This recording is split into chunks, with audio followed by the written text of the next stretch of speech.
I really enjoy my time alone with God every morning.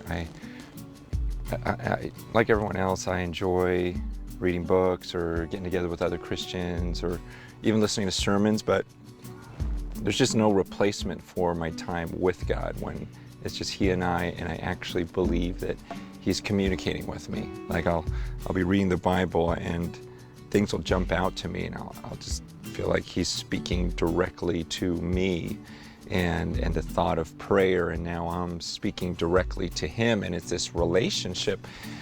It's like nothing else. The Bible says in Colossians 1 verse 16, it says that I was made by Him, but I was also made for Him. And I think about that word for, like, okay, there's a reason why I exist. I was made for Him. And it's similar to Ephesians 2:10, where it talks about how I'm His workmanship and I was created for good works that He determined beforehand that I should walk in them. So even before He made me, there were these things that I was made to do. And sometimes when I pray in the morning, I say, God, show me today. I know there's a reason why I exist. And it's not just this weird, okay, there's a purpose to my life, but there's a purpose to this day. And I say, God, okay, so as I go about my day, show me what I'm supposed to do. And it's amazing how different the day seems to unfold. I mean, in a real way, like things just happen where I go, wow, I think that was part of my purpose today. Like, this is what I was made for. It takes effort to hear from God in the morning.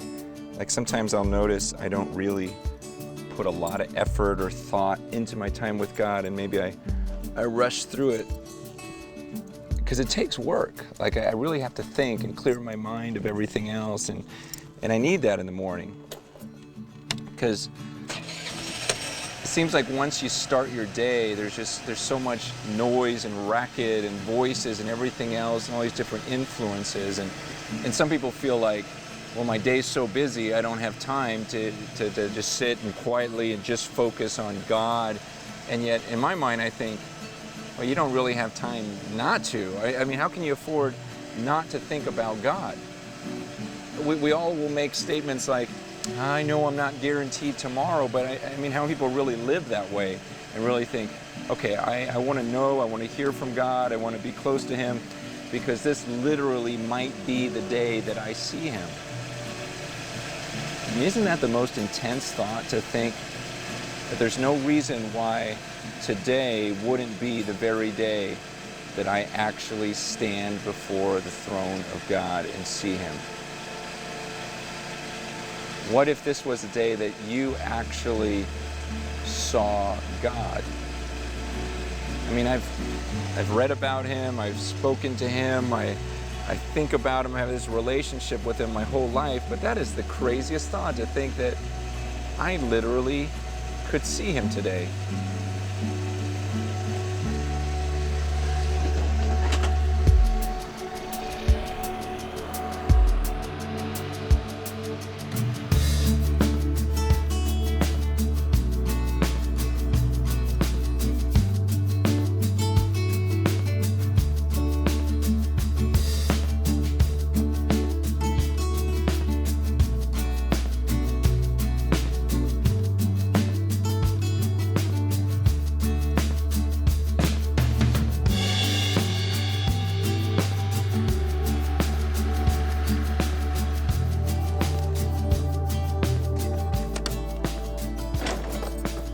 I was thinking about this time when, this is going to sound really weird, but I was invited to go to an autopsy, okay, to watch an autopsy take place. And I couldn't go, but a friend of mine actually went, and he was telling me about it, and he was saying how it was absolutely the most disgusting thing he had ever seen in his life. Because he says, you're watching, here's this human body, okay, imagine this, he just died not that long ago, sitting on a table, or laying on a table, and the guy just comes and just cuts him right up the middle spreads them apart. Then he takes like these garden like lopper type of things, you know, that you would break branches with, and he just went down each of the ribs and then just pulled the body open, and then he started pulling things out of the body, like different parts out of this guy's chest. And he was like, oh my gosh, like you can't do that to a human being. He was so blown away by almost like this disrespect for a human body. And I was thinking to myself, I am so glad I didn't go, because I think I would have thrown up. But then I thought, maybe it would have been good to go. Maybe there's something healthy about just seeing a body laying on a table and realizing, yeah, that's all it is. It's just a body, and that'll be me one day. Because sometimes it's almost like we have too high of a regard for human bodies and too high of a regard for our life on earth, and there's something healthy in seeing another human being laying on a table, knowing that, yeah, that'll be me someday. And I know I'm broaching a subject that some would say is maybe taboo, or we just shouldn't talk about this, or it's kind of morbid.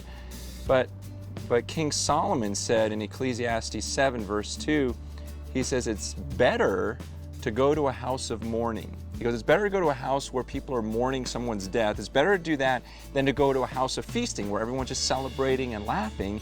And he says the reason is, he says, because death is the destiny of every man, and the living should take this to heart.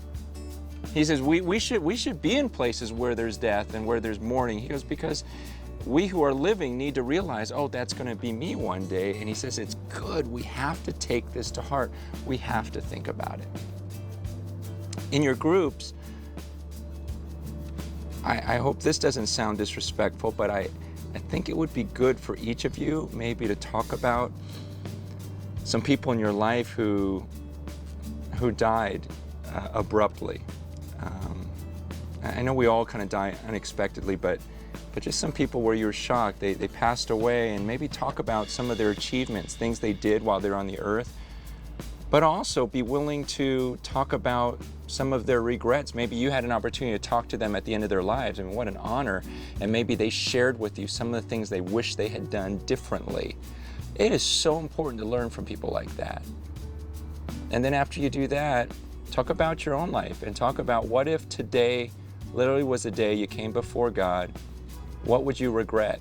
And don't just talk about it, and don't just say, oh, I need to change this because I don't want to end my life this way. I mean, talk about things you can change today. Say, you know what, this is what I want to do because I don't want my life to end this way. I know this would be a regret, so I will change this literally. I will do this today. And share that with the group, and then hold each other accountable on these issues.